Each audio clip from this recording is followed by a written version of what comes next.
कैसे हो दोस्तों? Welcome to our channel aspirant let's study biology in a friendly way.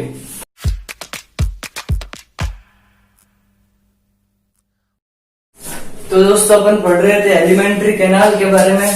Alimentary canal को अपन पढ़ रहे थे, अपन ने दो पार्ट्स पढ़े थे उसके लिए, माउथ, बकल कैविटी और फेरिंग्स। ठीक है, तो आज अपन पढ़ते हैं थर्ड और फोर्थ पार्ट जिसका नाम है इसोफेगस और स्टमक। ठीक है, आपको पहले ही बताया था मैंने, एलिमेंट्री कैनाल एक कंटिन्यूस कैनाल होती है from mouth to anal canal, anus तक एक कंटिन्यूस कैनाल होती है। ठीक है, तो आज अपन स्टार्ट करते हैं इसोफेगस के बारे में। कुछ जानते बहुत, तो इसमें ज्यादा कुछ डीप नहीं पढ़ रहे, ऊपर से पढ़ रहे हैं। ठीक है, तो ये देखो इसोफेगस, ये आपका इसोफेगस जिसको क्या बोलते हैं, जो फूड पाइप होता है जिसके थ्रू आपका फूड हाउस से होता है कहा जाता है स्टमक के अंदर। तो वो जो फूड पाइप के बारे में आज अपन पढ़ रहे हैं, इसोफेगस के बारे में। ये आपका इसोफेगस है, इसको यहां से काटा, ट्रांसफर सेक्शन लिया, इसको सामने से देखे, फ्रंटल व्यू से ट्रांसफर सेक्शन लेके इसको सामने से देख रहे हैं। ठीक है, तो इसोफेगस स्टार्ट करें तो सबसे पहले इसोफेगस की हिस्टोलॉजी थोड़ी पढ़ते हैं, उसके अंदर क्या होती है, किस तरह की लेयर्स होती है वो पढ़ते हैं थोड़ा। तो जो अपन यहाँ पे 4 लेयर पढ़ेंगे, एक सीरोसा, मस्कुलरी, सब म्यूकोसा और म्यूकोसा। ठीक है, तो ये 4 लेयर अपन ये पर्टिकुलर अभी इसोफेगस पढ़ रहे हैं तो इसको इसोफेगस के अंदर पढ़ रहे हैं। बाकी जो 4 लेयर होती है कंप्लीट एलिमेंट्री कैनाल के अंदर भी 4 लेयर्स होती है। स्टमक का कोई अपन ट्रांसफर सेक्शन लेंगे उसमें भी ये लेयर होगी, इंटेस्टाइन का कोई सेक्शन लेंगे उसमें भी ये लेयर होगी, और एनएस का कोई सेक्शन लेंगे तो उसमें भी ये 4 लेयर्स ही होगी। ठीक है, तो पहली लेयर आती है आउटर मोस्ट लेयर जो होती है, जैसे ये आपका इसोफेगस है, इसकी जो आउटर मोस्ट लेयर है, आउटर मोस्ट लेयर कौन सी होती है, सीरोसा। ठीक है, आउटर मोस्ट लेयर का नाम क्या होता है, सीरोसा। ठीक है, और इसी सीरोसा को स्पेसिफिक एक नाम होता है इसोफेगस के अंदर, मतलब कंप्लीट बाकी पूरे एलिमेंट्री कैनाल के अंदर इसको सीरोसा ही बोलते हैं, लेकिन इसोफेगस के अंदर इसका एक स्पेसिफिक नाम होता है जिसको बोलते हैं ट्यूनिका एडवेंचिया। ठीक है, यहाँ पे नाम लिखा हुआ है, इसोफेगस के अंदर जो आउटर मोस्ट लेयर होती है सीरोसा, उसका एक स्पेसिफिक नाम होता है जिसको क्या बोलते हैं, ट्यूनिका एडवेंचिया। ठीक है, तो ये आउटर मोस्ट लेयर होती है कंप्लीट पूरी एलिमेंट्री कैनाल की आउटर मोस्ट लेयर को सीरोसा बोलते हैं। यहाँ पर भी सीरोसा ही होती है, लेकिन उसका स्पेसिफिक नाम दे रखा है ट्यूनिका एडवेंचिया। ठीक है,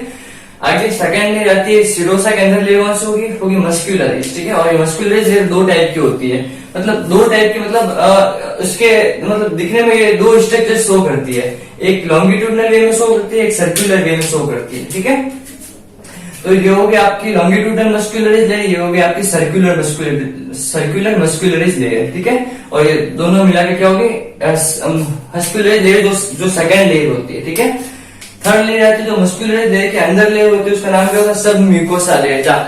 सब म्यूकोसा लेयर, इस लेयर के अंदर क्या प्रेजेंट होते हैं, blood vessels, capillaries, connective tissues वगैरह सब इस लेयर के अंदर प्रेजेंट होता है। ठीक है, वो इस लेयर का नाम क्या है, सब म्यूकोसा लेयर। ठीक है, और फिर उसके बाद आती है म्यूकोसा। सब म्यूकोसा मतलब क्या होगा, म्यूकोसा के ऊपर। ठीक है, सबसे अंदर की लेयर कौन सी होगी, म्यूकोसा।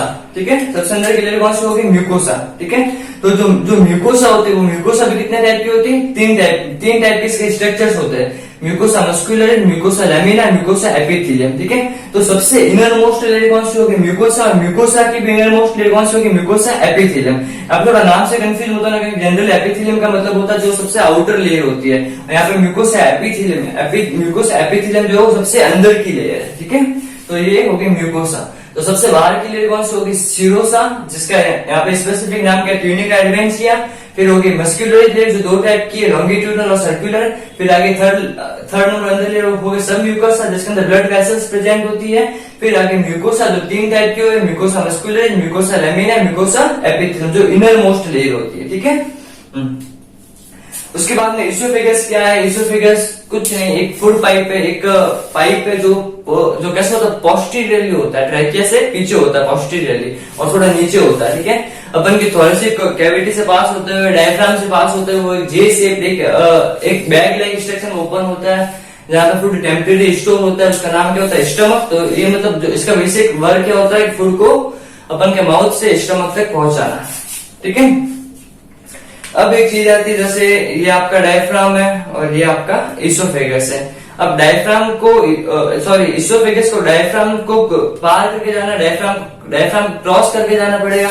तो वो चीज, वो होल या फिर वो प्लेस जहां से इसोफेगस डायफ्राम को क्रॉस करता है, उस प्लेस को, उस होल को क्या बोलते हैं? Oesophageal hiatus. हाइटस का मतलब होता है ओपनिंग। तो वो ओपनिंग डायफ्राम के अंदर जहां से इसोफेगस उसको क्रॉस करके आगे जाता है, तो उसको क्या बोलते हैं? Oesophageal hiatus. क्या बोलते हैं? Oesophageal hiatus. ठीक है, the oesophageal hiatus is an opening in the diaphragm through which the oesophagus passed. ठीक है, अगला पॉइंट आता है गैस्ट्रो इसोफेजियल स्फिंक्टर। ठीक है, ये आपका इसोफेगस का जो इसोफेगस होगा उसका लास्ट पार्ट और जो स्टमक का फर्स्ट पार्ट, स्टमक के 3 पार्ट होता है, कार्डियक, फंडस और पाइलोरिक। मैंने आपको पहले ही बता रखा है। ठीक है, तो जो इसोफेगस का लास्ट पार्ट होगा वो स्टमक के फर्स्ट पार्ट के अंदर ओपन होगा। फर्स्ट पार्ट कौन सा होगा इसका? कार्डियक। ठीक है, जो इसोफेगस का लास्ट पार्ट, स्टमक के फर्स्ट पार्ट, दोनों मिलकर एक जंक्शन बनता है, जिसको क्या बोलते हैं? Gastro oesophageal junction. Gastro word किसके लिए आया है? स्टमक के लिए, और इसोफेजियल वर्ड किसके लिए है? इसोफेगस के लिए। उसी जंक्शन के ऊपर एक स्फिंक्टर प्रेजेंट होता है। स्फिंक्टर क्या होता है? स्फिंक्टर वो एक गेट होता है, वो एक मस्कुलर स्ट्रक्चर होता है जहां से सिर्फ फॉरवर्ड मूवमेंट पॉसिबल होता है, बैकवर्ड मूवमेंट नॉर्मल कंडीशन के अंदर पॉसिबल नहीं होता है। ठीक है, तो स्फिंक्टर क्या होता है? जहां से फॉरवर्ड मूवमेंट पॉसिबल हो लेकिन बैकवर्ड मूवमेंट नॉर्मल कंडीशन के अंदर पॉसिबल नहीं हो, तो वो यहाँ पे स्फिंक्टर लगा होता है। कहां पर? जहां पर इसोफेगस एंड होता है और स्टमक स्टार्ट होता है। स्टमक का कौन सा पार्ट होगा? Cardiac part. ठीक है, तो अब एक स्फिंक्टर प्रेजेंट होता है, गैस्ट्रो इसोफेजियल स्फिंक्टर। इसका काम क्या होता है? अपन का एक बार फूड अपन के इसोफेगस से होता है स्टमक के अंदर गया, तो अगर अपन कुछ ऐसा कर रहे हैं, अपन की बॉडी को उल्टा कर रहे हैं, कुछ अपन की बॉडी को कुछ उल्टा वगैरह कर रहे हैं, कुछ योग वगैरह कर रहे हैं, तो कोई चांस होता है कि वो फूड वापस पीछे अपन के इसोफेगस होते हुए माउथ में आ जाए, लेकिन ऐसा नहीं होता है। ऐसा क्यों नहीं होता है? क्योंकि यहाँ पे स्फिंक्टर लगा होता है, गैस्ट्रो इसोफेजियल स्फिंक्टर, जो बैकवर्ड मूवमेंट ऑफ फूड को प्रिवेंट करता है, बैकवर्ड मूवमेंट ऑफ फूड होने नहीं देता है। ठीक है, तो ये हो गया यहाँ पे गैस्ट्रो इसोफेजियल स्फिंक्टर के बारे में। एक और चीज है कि जो इसोफेगस होता है वहां पे कोई भी डाइजेस्टिव ग्लैंड प्रेजेंट नहीं होती है। डाइजेस्टिव ग्लैंड प्रेजेंट मतलब वहां पर कोई डाइजेशन का प्रोसेस नहीं होता है। इसका सिर्फ एक ही प्रोसेस होता है कि फूड को माउथ से अपन के स्टमक तक पहुंचाना। ठीक है, तो डाइजेस्टिव ग्लैंड प्रेजेंट नहीं होता, लेकिन वहां पर डाइजेस्टिव एंजाइम प्रेजेंट होता है। एंजाइम कैसे? अगर ग्लैंड नहीं है तो एंजाइम कैसे होगा? ऐसा होता है कि अपन जो फूड अपन के जो फूड माउथ के अंदर होता है उसके अंदर सलाइवा मिक्स हो जाता है, तो सलाइवा के अंदर एंजाइम होता है टाइलिन, जिसको अपन सलिवरी अमाइलेज भी बोलते हैं, और वो सलिवरी अमाइलेज अपन के इसोफेगस से होते हुए अपन के स्टमक तक पहुंचता है। तो वो डायरेक्टली तो कोई एंजाइम सिक्रेट नहीं करता है इसोफेगस, लेकिन वहां पे इनडायरेक्टली एंजाइम प्रेजेंट होता है, जिसको क्या बोलते हैं? सलिवरी अमाइलेज और टाइलिन। ठीक है, तो ये यहाँ पे अपन का कंप्लीट होता है इसोफेगस का पार्ट। ये जो आपको लेयर बताइए स्टमक का ट्रांसफर सेक्शन लेंगे ना, उसमें ये 4 ही लेयर होगी, पूरी एलिमेंट्री कैनाल की लेयर है ये। ठीक है, आगे आता है स्टमक। स्टमक क्या होता है? Widest part of alimentary canal. अपन की एलिमेंट्री कैनाल ऐसे ऐसे चल रही है, वही आगे वाइड हो जाती है थोड़ा, फिर वापस थिन हो जाती है। ठीक है, तो stomach widest part of alimentary canal, J shape होता है। एम्प्टी कंडीशन के अंदर जब अपन कुछ नहीं खाया होता तब उसका शेप कैसा होता है? जे शेप। ठीक है, इसके 3 पार्ट्स होते हैं, कुछ बुक्स में 4 पार्ट्स भी बताया गया है, लेकिन जनरल 3 पार्ट्स से आपको याद रखना है, कार्डियक, फंडस और पाइलोरस पार्ट। ठीक है, कार्डियक, फंडस और पाइलोरस पार्ट। ठीक है, तो कार्डियक पार्ट कौन सा हो गया? जहां से इसोफेगस स्टमक के अंदर ओपन होता है, जो स्टमक का फर्स्ट पार्ट होता है। यहाँ पर देखिए जो स्टमक का फर्स्ट पार्ट है, उसी पार्ट को क्या बोला? जो ऊपर वाला पार्ट है, जो फर्स्ट पार्ट है, उसको क्या बोला है? Cardiac part. ठीक है, तो मैंने आपको अभी बताया कि यहाँ पे एक स्फिंक्टर प्रेजेंट होता है, इसोफेगस जहां एंड होता है और जहां कार्डियक पार्ट स्टार्ट होता है, गैस्ट्रो इसोफेजियल स्फिंक्टर, जो बैकवर्ड फ्लो ऑफ फूड को रोकता है। ठीक है, जो बैकवर्ड फ्लो ऑफ फूड को रोकता है, जिसका नाम क्या होता है? जीओएस, गैस्ट्रो इसोफेजियल स्फिंक्टर, या उसका एक और नाम होता है कार्डियक वॉल्व। क्या नाम होता है? Cardiac valve. इस नाम से आप कंफ्यूज मत होना, क्योंकि कार्डियक वर्ड जनरली यूज होता है हार्ट के लिए। ठीक है, और हार्ट के वॉल्व अलग होता है, सेमिलुनर वॉल्व वगैरह हो गए वो अलग होता है। यहाँ पे कार्डियक वॉल्व जो स्टमक का कार्डियक पार्ट है, इससे रिलेटेड है। ठीक है, यहाँ पर नॉर्मल कंडीशन के अंदर तो बैकवर्ड फ्लो नहीं होता है, लेकिन एक कंडीशन होती है जिसके अंदर बैकवर्ड फ्लो ऑफ फूड होता है। वो कौन सी कंडीशन होता है? जब अपन को वॉमिटिंग होती है। अब ऐसा क्यों होता है कि वॉमिटिंग के टाइम ये स्फिंक्टर अपने आप ओपन हो जाते हैं? ऐसा इसलिए होता है, आपको पता है जो पेरिस्टाल्सिस मूवमेंट मैक्सिमम कहां पर होता है? स्टमक के अंदर। मैक्सिमम पेरिस्टाल्सिस कहां पर होता है? स्टमक के अंदर। ठीक है। तो अगर ऐसी कोई चीज हुई अपन के स्टमक के अंदर जो अपन डाइजेस्ट नहीं कर पा रहे हैं, फिर जो अपन के स्टमक के लिए एज यूजुअल नहीं है, या फिर ऐसे कोई अपन को एलर्जिक रेस्पॉन्स है, कोई पर्टिकुलर चीज सूंघ के, कोई पर्टिकुलर चीज देख के अपन को एलर्जिक रेस्पॉन्स है, उसको देखते ही अपन को उल्टी होने लग जाती है, तो उस वक्त क्या होता है, अपन को जो मेडुला ऑब्लिंगेटा पार्ट होता है ब्रेन का, वो सिग्नल पहुंचाता है स्टमक और अपन के पेरिस्टाल्सिस मूवमेंट बहुत तेज होने लगता है, बहुत तेज स्टमक के अंदर उथल पुथल होती है। तो जितना तेज, बहुत ज्यादा हाई अमाउंट में पेरिस्टाल्सिस होने लग जाता है। फिर ऐसे कोई नॉर्मल कंडीशन के अंदर तो होता ही है मैक्सिमम पेरिस्टाल्सिस, लेकिन ऐसे कोई क्रिटिकल कंडीशन हो, जब अपन को वॉमिट होने लग जाए, जब अपन का फूड प्रॉपर डाइजेस्ट नहीं हो रहा है, या फूड में कुछ पॉइजनिंग वगैरह मिली हुई है, तो अपन को वॉमिट होने स्टार्ट होती है, क्योंकि पेरिस्टाल्सिस मूवमेंट बहुत ज्यादा करवाता है मेडुला ऑब्लिंगेटा। तो इससे क्या होता है, ये आपका, ये समझो ये आपका वो गैस्ट्रोएसोफेजियल स्फिंक्टर बहुत ज्यादा पेरिस्टाल्सिस होता है, एक प्रेशर लगेगा, प्रेशर लगते ही गेट ऐसे खुल जाएगा और अपन का फूड जो होगा वो वापस बाहर आ जाएगा। ठीक है, तो ये सिर्फ स्फिंक्टर के अंदर प्रेजेंट होता है। हार्ट के अंदर जो वॉल प्रेजेंट होता है, सेमिलुनर वॉल वगैरह, वहां पे कोई बैकवर्ड फ्लो नहीं होता, कोई भी कंडीशन हो जाए वहां पे बैकवर्ड फ्लो हो ही नहीं सकता कभी। ठीक है, तो कार्डिक पार्ट हो गया। अभी जो एक वर्ड आता है कार्डिक ऑरिफिस वर्ड, ऑरिफिस का मतलब क्या होता है, ओपनिंग। ठीक है, तो जो ओपनिंग होती है इसोफेगस की कार्डिक पार्ट के अंदर, उसको क्या बोलते हैं, कार्डिक ऑरिफिस। ऑरिफिस का मतलब क्या होता है, ओपनिंग, कार्डिक की ओपनिंग, और वहां पे एक स्फिंक्टर प्रेजेंट होता है जिसको क्या बोलते हैं, गैस्ट्रोएसोफेजियल स्फिंक्टर, या इसका एक और नाम है कार्डिक वॉल्व। ठीक है, तो ये आपको हो गया oesophagus part complete, sorry cardiac part complete. ठीक है, थर्ड पार्ट, सेकंड पार्ट आता है फंडस पार्ट। फंडस पार्ट कौन सा होता है, जो स्टमक का सेंटर वाला पार्ट, स्टमक का जो सेंटर वाला पार्ट होता है उसको क्या बोलते हैं, फंडस पार्ट। ठीक है, तो फंडस पार्ट होता है स्टमक का मैक्सिमम पार्ट होता है। इसको ही कोई बुक में दो पार्ट में डिवाइड कर रखा है, फंडस और बॉडी को अलग अलग। ठीक है, एक फंडस पार्ट, एक बॉडी पार्ट, लेकिन अपन यहाँ पे एक ही पार्ट में देख लेते हैं इसको। तो फंडस पार्ट होता है वो स्टमक का मैक्सिमम पार्ट होता है, यहाँ पर मैक्सिमम डाइजेस्टिव ग्लैंड प्रेजेंट होता है, यहाँ पर मैक्सिमम डाइजेस्टिव एंजाइम सीक्रेट होते हैं। ठीक है, तो मैक्सिमम पार्ट कौन सा हो गया, स्टमक का fundus part. Obviously centre part है, मैक्सिमम पार्ट है, उसी पार्ट के अंदर डाइजेस्टिव ग्लैंड प्रेजेंट होंगे और उसी पार्ट के अंदर मैक्सिमम एंजाइम सीक्रेट होंगे। ठीक है, digestive juices secreted by the fundus part in maximum amount. ठीक है, थर्ड पार्ट आता है पाइलोरस पार्ट। पाइलोरस पार्ट कौन सा हो गया, जो अपन के जो स्टमक का एंड पार्ट होता है, जैसे स्टमक का जो ओपनिंग पार्ट था इसोफेगस से जॉइंट था, जो इसोफेगस स्टमक का ओपनिंग पार्ट इसोफेगस से जॉइंट था, जो स्टमक का जो लास्ट पार्ट होगा वो किससे जॉइंट होगा, स्मॉल इंटेस्टाइन के ड्यूडेनियम पार्ट से। ठीक है, तो वहां जो वो वाला पार्ट होता है जो स्मॉल इंटेस्टाइन के ड्यूडेनियम पार्ट से जॉइंट होता है, उस पार्ट को क्या बोलते हैं, पाइलोरस पार्ट। क्या बोलते हैं, पाइलोरस पार्ट। जो स्टमक का एंड पार्ट होता है, ये ड्यूडेनियम हो गया स्मॉल इंटेस्टाइन का, ये पाइलोरस पार्ट हो गया। ठीक है, ऑब्वियसली जैसे वहां पर पाइलोरी गैस्ट्रोएसोफेजियल स्फिंक्टर लगा होता है, फूड अपन का बैक फ्लो नहीं हो, वैसे ही यहाँ पर भी अपन के स्फिंक्टर लगा होता है, पाइलोरिक स्फिंक्टर, वहां से फूड ताकि वहां से फूड का बैक फ्लो नहीं हो सके, पाइलोरिक स्फिंक्टर लगा होता है। जैसे वहां पर कार्डिक ऑरिफिस थी, वैसे यहाँ पर क्या होती है, पाइलोरिक ऑरिफिस, पाइलोरिक ओपनिंग, क्योंकि वो ओपन हो रहा है किसके अंदर, ड्यूडेनियम के अंदर। ठीक है, और बहुत बहुत बहुत रेयर कंडीशन होती है जब इंटेस्टाइन से अपन का फूड वापस स्टमक के अंदर आता है।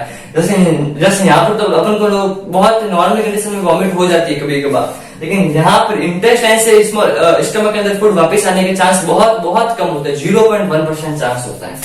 ठीक है, तो जनरली अपन का जो फूड होता है वो स्टमक से ही वापस अपन के जो वॉमिट होती है स्टमक से ही होती है, इंटेस्टाइन से फूड के आने का चांस बहुत कम होता है। ठीक है, क्यों कम होता है, क्योंकि इंटेस्टाइन के अंदर पेरिस्टाल्सिस मैक्सिमम होता नहीं। मैक्सिमम पेरिस्टाल्सिस कहां पर होता है, स्टमक के अंदर। तो जितना ज्यादा पेरिस्टाल्सिस होगा, जितना ज्यादा प्रेशर लगेगा, तभी तो वो वॉल खुल पाएगा ऑपोजिट डायरेक्शन के अंदर। इंटेस्टाइन के अंदर मैक्सिमम पेरिस्टाल्सिस नहीं होता, मैक्सिमम पेरिस्टाल्सिस कहां होता है, स्टमक के अंदर। ठीक है, तो ये हो गया अपन का पाइलोरिक पार्ट। एक और चीज देखते हैं, हाँ, कि जैसे मैंने आपको ये लेयर बताई थी, सिरोसा स्टमक के अंदर भी होती है, और मैंने पूरे एलिमेंट्री के नाम आपको बताया था, ये मस्कुलरिस भी होती है, लॉन्गिट्यूडनल सर्कुलर स्टमक में भी होती है, ये सब म्यूकोसा स्टमक में भी होती है, ये म्यूकोसा मस्कुलरिस भी होती है, म्यूकोसा लैमिना भी होती है, म्यूकोसा एपिथेलियम भी होती है। लेकिन यहाँ पर एक खास बात क्या है कि यहाँ पर म्यूकोसा की जनरली कितनी लेयर्स होती है, हर जगह 3 लेयर्स। ठीक है, बट स्टमक के अंदर म्यूकोसा की लेयर्स कितनी होती है, 4। ठीक है, एक एक्स्ट्रा लेयर प्रेजेंट होता है जिसका नाम होता है म्यूकोसा ऑब्लिक लेयर। क्या बोलते हैं, म्यूकोसा ऑब्लिक। जो स्टमक की म्यूकोसा होती है थोड़ी थिक होती है, जो normal mucosa, normal alimentary canal की म्यूकोसा से थोड़ी स्टमक की म्यूकोसा थिक होती है। ऐसा क्यों होता है? क्योंकि वहां पे एक एक्स्ट्रा लेयर प्रेजेंट होता है जिसका नाम क्या होता है? Mucosa oblique. अब इसका रीजन क्या है, क्यों प्रेजेंट होती है एक्स्ट्रा लेयर? सिंपल सा रीजन है, अपन के स्टमक के अंदर डाइजेस्टिव एंजाइम सीक्रेट होते हैं, HCl सीक्रेट होता है। HCl बहुत ज्यादा एसिडिक होता है, pH होता है 2.5 के समथिंग।